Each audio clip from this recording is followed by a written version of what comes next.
36 जिल्हे, 36 बातम्या. News G9 Maharashtra. उत्तर तुमच्या प्रश्नांची.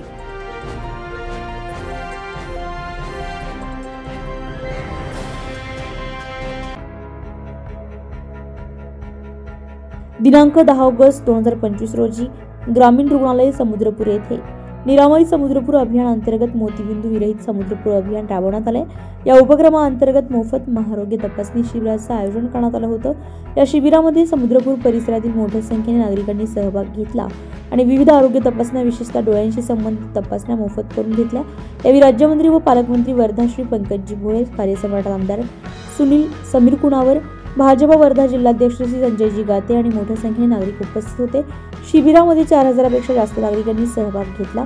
तसेच अनुभवी डॉक्टरांच्या उपस्थितीमध्ये तपासणी, निदान आणि उपचाराची सुविधा दिली गेली. मोफत औषध उपचार, शस्त्रक्रियांची माहिती आणि रुग्ण मार्गदर्शन यामुळे नागरिकांमध्ये समाधान दिसून आले. मोतीबिंदूशी संबंधित रुग्णांची शस्त्रक्रियेसाठी नोंदणी देखील करण्यात आली आहे. या आरोग्य शिबिराच्या अनुषंगाने इयत्ता 5वी ते 10वी मध्ये शिकणाऱ्या शालेय दिव्यांग विद्यार्थिनींसाठी एक अत्यंत महत्त्वपूर्ण उपक्रम हाती घेण्यात आला आहे. त्यांच्या उज्ज्वल भविष्याच्या दृष्टीने किसान विकास पत्र योजना अंतर्गत प्रत्येकीला 25,000 इतके अर्थसहाय्य प्रदान करण्यात आले. या योजनेचा उद्देश दिव्यांग विद्यार्थिनींच्या शैक्षणिक गरजा आणि भविष्यातील आर्थिक सुरक्षेला बळकट करणे हा आहे. या उपक्रमामुळे आरोग्य सेवा आणि समाज कल्याण हे दोन्ही घटक एकत्र येत सर्वांसाठी आरोग्य, सर्वांसाठी प्रगती या दृष्टिकोनाला चालना मिळाली आहे. या उपक्रमाचे यशस्वी आयोजन केल्याबद्दल आरोग्य विभाग, स्थानिक प्रशासन आणि डॉक्टर व स्वयंसेवी संस्था यांचे विशेष कौतुक करण्यात आले. न्यूज G9 महाराष्ट्रासाठी किशोर शेंडे, समुद्रपूर, वर्धा.